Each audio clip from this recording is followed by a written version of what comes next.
The ontological argument is one of the most perplexing in the theist handbook.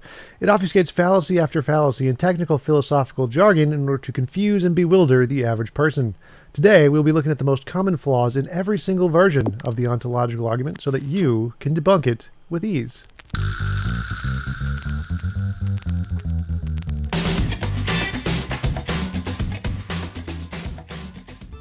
God can be defined as a maximally great being.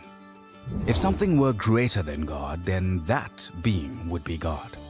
And in order to be maximally great, a maximally great being would have to be all-powerful, all-knowing, and morally perfect in every possible world. Here is the very first problem in every single version of the ontological argument. It's this maximally great part. As our speaker so kindly pointed out, he defines maximally great as all-powerful, all-knowing, morally perfect, and existing in all possible worlds, but he skipped a step, the most important step.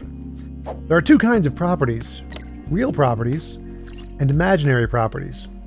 Real properties are like mass, spin, charge, momentum. Those are real properties that we can demonstrate exist in reality. And there's also these imaginary properties like Cheeto-ness, unicorn-ness, Klingon-ness. These things don't exist. They're just things we've made up and just arbitrarily label on anything we want. For this maximally great thing to have a correct definition, you would first need to demonstrate that it actually exists in the world.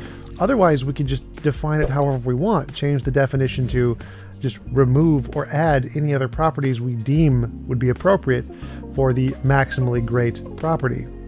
And so until the speaker can demonstrate that his preferred definition is the demonstrably objectively correct one that corresponds to reality, then the argument doesn't work because it's just imaginary. We can imagine any alternative definition we want, and that alternative definition is equally as likely to correspond to reality as the one the speaker has arbitrarily chosen.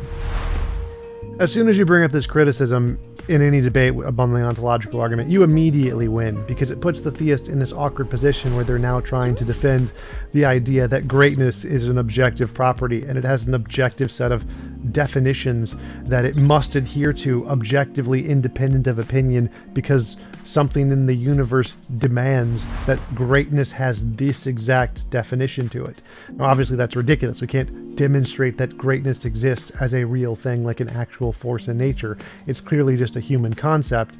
And so when the theist is forced into a corner of having to try to defend this position, it really demonstrates how just ridiculous the ontological argument actually is. This process of taking abstractions or hypotheticals or ideas and treating them as if they are real things in the world is called a reification or a reification fallacy. Now, to be fair, not all reifications are a problem. Science does this all the time, like, for example, saying that the curvature of space-time is a real thing. Obviously, that started as a hypothetical, but science provided that most important step, which the theists don't, which is a way to differentiate that these abstractions or hypotheticals are real in reality and not just imaginary, by providing novel testable prediction. Now, of course, if you ask theists for novel testable predictions, you're going to get jack squat. They got nothing. But they do have a different way that they claim to be able to overcome this problem to show that the difference between imaginary and real. They claim that it's possible. It's possible that this greatness property exists. And how does that demonstrate that this is a real thing and not imaginary? Well, let's check the video. Possible worlds are simply ways the world could have been. To say that something exists in a possible world is just to say that if the world were that way, then the thing would have existed. For example, even though unicorns don't exist in the actual world, it seems at least possible that they could have. So we can say that unicorns exist in some possible world. On the other hand, a married bachelor does not exist in any possible world because the idea of a married bachelor is logically incoherent. It could not possibly exist. So if it is possible that a maximally great being exists, then we can say that he exists in some possible world. But wait, a maximally great being would not really be maximally great if it existed in only some possible worlds. To be maximally great, it has to be all-powerful, all-knowing, and morally perfect in every possible world. So think about it. If a maximally great being exists in any possible world, then it exists in every possible world. And if it exists in every possible world, then it exists in the actual world. That is, a maximally great being actually exists. Well, isn't that convenient? So apparently, if we can imagine that there is some world, not this one, just some imaginary world, it is possible that in some imaginary world, that in that imaginary world there is this property of maximal greatness. So there's this property that isn't in this one, doesn't exist in this world. We're just saying that it possibly exists in a different world that we could imagine the way the world could have been, but isn't this one. So in this imaginary world, there is this property of greatness. Now, in this imaginary world, this property of greatness has an additional quality to it. This additional quality is that it exists in all possible worlds. So, if in this imaginary world, where this property of greatness exists, there is this property that exists in all possible worlds, then by extension, because it exists in this one imaginary world, then it also exists in all possible worlds, including this one. Now, to be honest here, I don't know why theists think this counts. Like, you could just do this with anything. You could say there is some imaginary possible world that the way the world could have been, and in that possible world, there's this new property of the Fluffaluffagus property, and in the Fluffaluffagus property that exists in this imaginary world, well, it also has this quality of existing in all possible worlds. It's called the super duper Fluffaluffagus property, and so there's a Fluffaluffagus in every possible world. Therefore, Fluffaluffagus is real and exists in the actual world. Now, clearly, that's stupid. Like, obviously that doesn't work. Obviously no one's going to accept that as evidence that there is a Fluffaluffagus that actually exists in our actual world, but somehow theists think this applied to greatness in God. I don't get it. Gotta be honest, not sure how they made this argument work in their heads, but let's just go with it. So let's assume, for the sake of the argument, that you can't just take any random property like Fluffaluffagousness and then apply some extra quality of it exists in all possible worlds, and therefore it's now a real thing, apparently. Let's just assume that this doesn't apply to just literally any new property we can make up. And let's say it only works in the context of maximal greatness. So if this only works in the context of maximal greatness, why couldn't we say that there is a maximally great pizza, for example? Maybe there is a maximally great pizza that exists in some possible world. And because this maximally great pizza exists in some possible world, well then, by extension, it's going to exist in all possible worlds, correct? Well, no, the presenter says that doesn't work. And why doesn't that work? Well, let's listen to his explanation. But couldn't we parody this argument and make it work for anything? Why not say, it's logically possible that a maximally great pizza exists. Therefore, a maximally great pizza does exist? However, the idea of a maximally great pizza is not like the idea of a maximally great being. In the first place, there aren't intrinsic maximal values that make pizzas great. Whoa, hold up. Intrinsic greatness properties. It sounds like you've discovered this property of greatness and you can demonstrate that there are a certain set of intrinsic qualities it must have objectively. Like, could you show me the evidence for this? Could you, prove this? That would have been great to start with. I would have loved to have seen the evidence that this intrinsic greatness properties actually exist and aren't just something you've made up. That would have been great evidence. Why didn't you start with this? I wonder, could you, provide some evidence to support this, that you didn't just arbitrarily make up the things that you want to be intrinsic to your definition of greatness? Could you show me? I'll wait. There could always be one more pepperoni to increase its greatness. It's not even obvious what properties make a pizza great. Wow, what an amazing insight you've just had, speaker. Why didn't you apply this same insight to your own ideology? Just like it's not obvious what makes a pizza great, it's not obvious what makes anything great, because great is something we humans have subjectively made up. Just like you can add an extra pepperoni to a pizza to make it greater, you can add an extra property to a maximally great being to make it greater. Let's add the property of flying spaghetti to it, and now it's a flying spaghetti maximally great being, and it's already greater. Amazing. Thin crust or thick crust, extra cheese, anchovies? It's relative to the taste of the consumer. Exactly.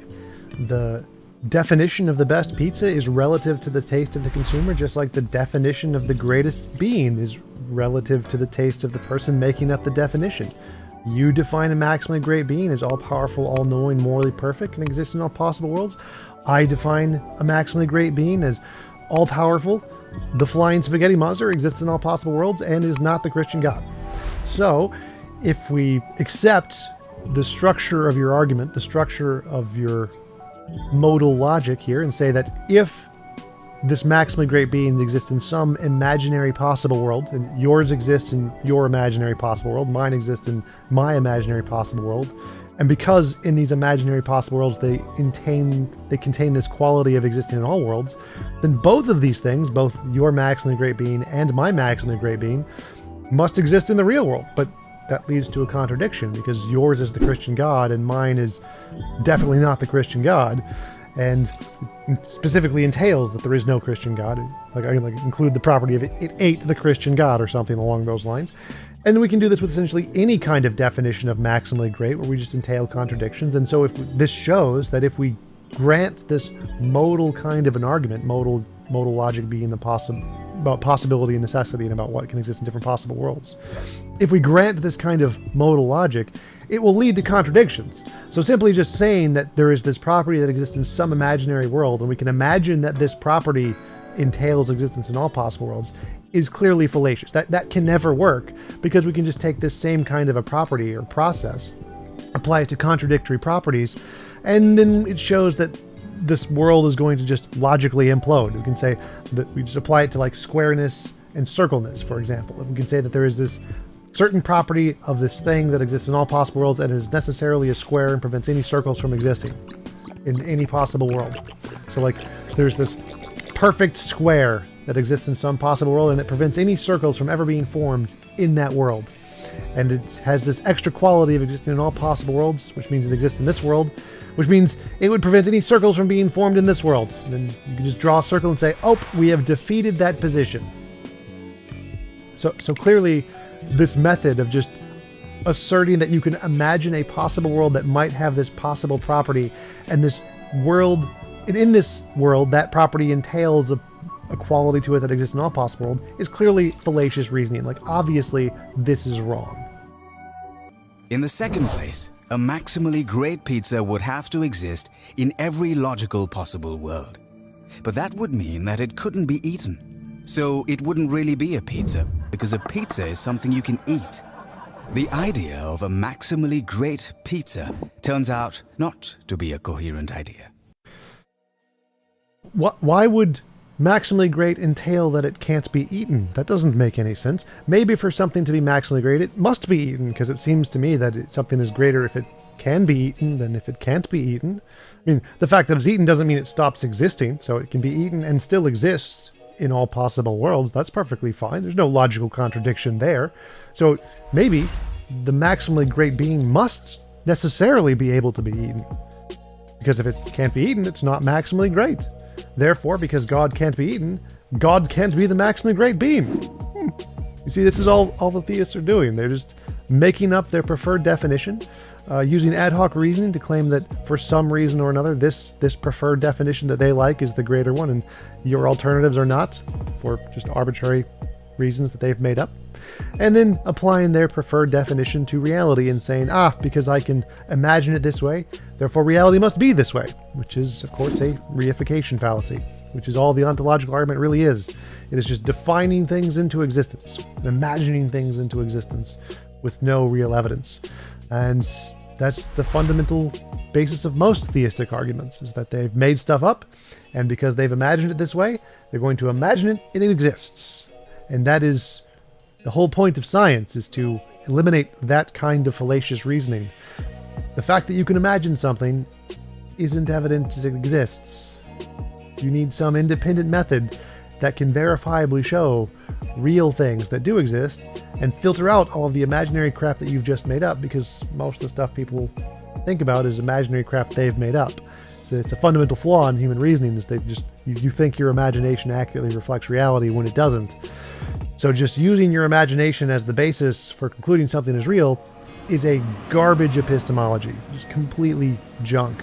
And that's why we require novel testable predictions in science, to actually show that the junk you've made up, your imaginary hypothesis and abstractions, actually exist in reality and aren't just things you've made up. So those are the main issues with every single version of the ontological argument. The first being that demonstrate this greatness thing is a real property that exists in the world and isn't totally made up. Once you get the theist to try to defend that position, they will look absolutely ridiculous because they are trying to show that our human concept of greatness is a real objective thing, which is just ridiculous. Second is the specific properties of greatness. What are the intrinsic greatness properties? If you try to get the theist to prove that their preferred set of qualities are the objectively correct set of qualities as opposed to any alternative that you can make up, again, this will look absolutely ridiculous because in addition to not being able to show greatness is a real thing at all, to show that this completely imaginary property must have some objective set of qualities that can't be altered is even more ridiculous. You can add things to it, you can take things away, and any of the alternatives are equally as likely to correspond to reality, to be the objective criterion of what actually qualifies as objective greatness, as if there is such a thing. So those two methods are the ways in which you can debunk the ontological argument with ease, bring up the fact that you have to demonstrate greatness exists first, and then you have to demonstrate that the qualities you assume about greatness are the correct qualities. Now, if you want to go that extra mile in the debate and just make the theists look extra ridiculous, you can understand that the entailments of what they're claiming. Not only do they claim that greatness exists, greatness has a set of objective intrinsic properties that they know what these are without any evidence, they are also claiming that because they're using this possible world semantics, they're claiming that it is logically impossible that there is any possible world. There's no world that we could imagine. There's no way the world could have been in which this greatness property didn't exist and is just a figment of human imaginations. So they're claiming it's logically impossible that greatness is just a human concept in any imaginary world. That's what they're claiming. So if you want them to wriggle and look even more ridiculous, all you have to do is say, nope, I can imagine a possible world in which this greatness property is purely imaginary, and that would disprove your entire argument, because if there is a single possible world in which greatness is just imaginary, then that disproves any such quality of maximal greatness existing in all possible worlds. Because here is one that I imagine that doesn't have that property. Hoof. The argument just falls to dust, that simply. All right, that is it for the video. Thanks guys for stopping by. I really appreciate taking the time to watch my content. Also want to do a special shout out to Don Fullman from the Skeptics of Middle Georgia for sponsoring the channel. I really appreciate it. Should check out the Skeptics of Middle Georgia, link in the description. And thanks again guys for stopping by. I appreciate the views and look forward to more similar videos in the future. Also, I want to mention I got merch, so check out TJump shirts. And mugs, of course. Got the mugs with the TJump logo and the chair logo. Very nice, very nice. So I think these are like $20 or something. Not too bad actually for really nice mugs. I think that's the same it cost at like Target. Nice. So yeah, if you want merch, check out the links in the description for the merch store. Appreciate if you buy those and show off your TJump pride. And I will see you guys later. Peace out.